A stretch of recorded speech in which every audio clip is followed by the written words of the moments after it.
మామూలుగా నరేంద్ర మోదీ గారు, అమిత్ షా గారు మన లోక్సభలో వల వేయలేదు. సాలిగూడు తయారు చేసి పెడితే అందులో పడింది ఎవరు? ప్రతిపక్షం వాళ్ళు. ఈ విషయం వాళ్ళకి తెలియదు.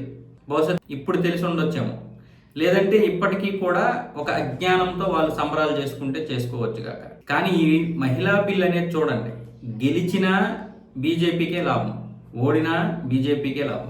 కాకపోతే ఇక్కడ ఈ బిల్లు వీగిపోకుండా గెలిస్తే ఒక రకమైనటువంటి లాభం, అదే వీగిపోతే ఇంకొక రకమైనటువంటి లాభం.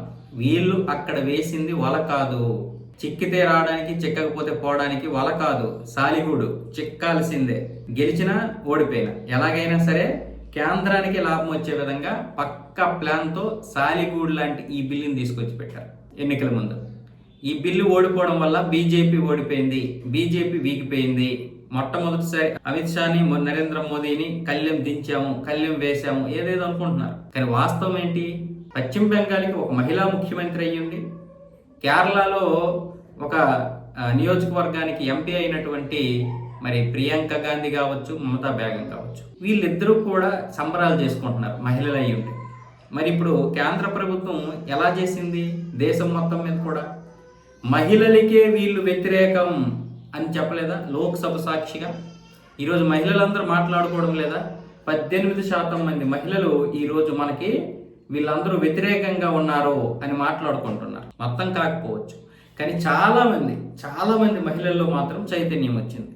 ఒకవేళ గెలిస్తే మహిళల బిల్లు గెలిచింది కాబట్టి ఖచ్చితంగా బీజేపీకే అది మంచి పేరు వస్తుంది. బిల్లు వీగిపోయింది కాబట్టి, ప్రతిపక్షం వాళ్ళే ప్రతికూలంగా ఓటేశారు కాబట్టి, వాళ్ళ వల్లే ఓడిపోయాం కాబట్టి ఇప్పుడు నష్టం ఎవరికి? ప్రతిపక్షం వాళ్ళకి నష్టం. ఏమాత్రం ఇంగిత జ్ఞానం కనీసం ఉండదా? అయితే ప్రతిపక్షం వాళ్ళకి ఈ విషయం తెలిసే ఉండొచ్చు, కానీ ఈ సాలిగూడులో చిక్కక మాత్రం తప్పదన్న విషయం కూడా వాళ్ళకి తెలుసు. అలాగని ఇప్పుడు ఈ బిల్లు ఓడిపోయినా మనకే నష్టం కదని గెలిపించలేరు. దానికి అనుకూలంగా ఓట్లేసి గెలిపిస్తే బీజేపీ ఇంకా అందలం ఎక్కేస్తుంది అనే ఉద్దేశంతో ప్రతిపక్షం వాళ్ళు వాడగొట్టారు. ఓడిపోయిన తర్వాత మనల్ని ఈ విధంగానే ఇచ్చేస్తారు, మనం మహిళలకి వ్యతిరేకం ఉన్నామని ప్రచారం చేస్తారన్న విషయం ప్రతిపక్షాలకి తెలుసు. కాకపోతే ప్రజల్ని బాగా వీళ్ళు ఇర్రోలు అనుకుంటున్నారు. ప్రతిపక్షాలకి ఆ విషయాలన్నీ తెలిసి ఉండొచ్చు. బహుశా రాహుల్ గాంధీకి తెలియకపోయినా మమతా బేగం, స్టాలిన్కి తెలియదా? కానీ స్టాలిన్కి ఈ విషయం తెలిసి సౌత్ ఇండియా, నార్త్ ఇండియా అని 2 విధాలుగా విడగొట్టాడు. మరి ఇప్పుడు ఈ బిల్లు వీగిపోయిన తర్వాత రేపు 2027లో ఏం జరుగుతుంది?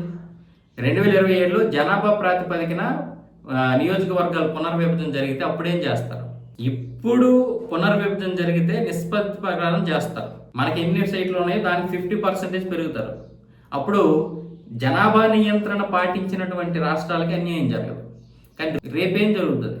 జనాభా ప్రాతిపదికన పునర్విభజన జరుగుతుంది. అప్పుడు ఎవరికి నష్టం? అప్పుడు మనకి నష్టం, సౌత్ ఇండియాకి. అప్పుడు ఎవరి వల్ల నష్టం? ఈ లెక్కన స్టాలిన్ వల్ల నష్టం, రాహుల్ గాంధీ వల్ల నష్టం, మమతా బేగం వల్ల నష్టం, ఇది మన అరవింద్ కేజ్రీవాల్ నష్టం, అఖిలేష్ యాదవ్ వల్ల నష్టం అవుతుంది. కానీ వాళ్ళు పక్కన పెట్టండి. మరి ఇప్పుడు స్టాలిన్ అది ఇది అంటున్నాడు. ఎలాగైనా సరే రెండోసారి గెలవడం కోసం ఇప్పుడు ఇన్ని తాపత్రయం చేస్తారు.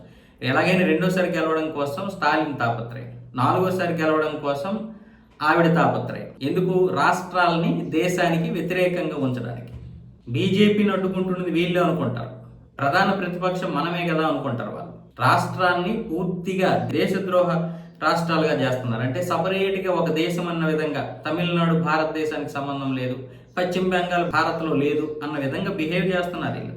ప్రజలు కూడా అదే విధంగా వీళ్ళు మారుస్తున్నారు. ప్రజలకు ఇంకైనా సరే కొంతమందికి ఇప్పుడిప్పుడే చైతన్యం వస్తుంది, మిగతా వాళ్ళకు కూడా త్వరలోనే చైతన్యం వస్తుంది. కానీ ఈసారి నరేంద్ర మోదీ, అమిత్ షా ఏదో ఓడిపోయారు, వీగిపోయారు అనుకుంటున్నారు. వాళ్ళు వీగిపోలేదు, ఓడిపోలేదు. వాళ్ళు ఒక సాలిగూడు ఏర్పాటు చేశారు. ఆ సాలిగూడులో వచ్చి పడ్డాయి ప్రతిపక్షాలని. కావాలంటే చూడండి, మే నెల 4వ తారీఖు వరకు చూడండి. 4వ తారీఖు తెలిసిపోతాయి ఎన్నో.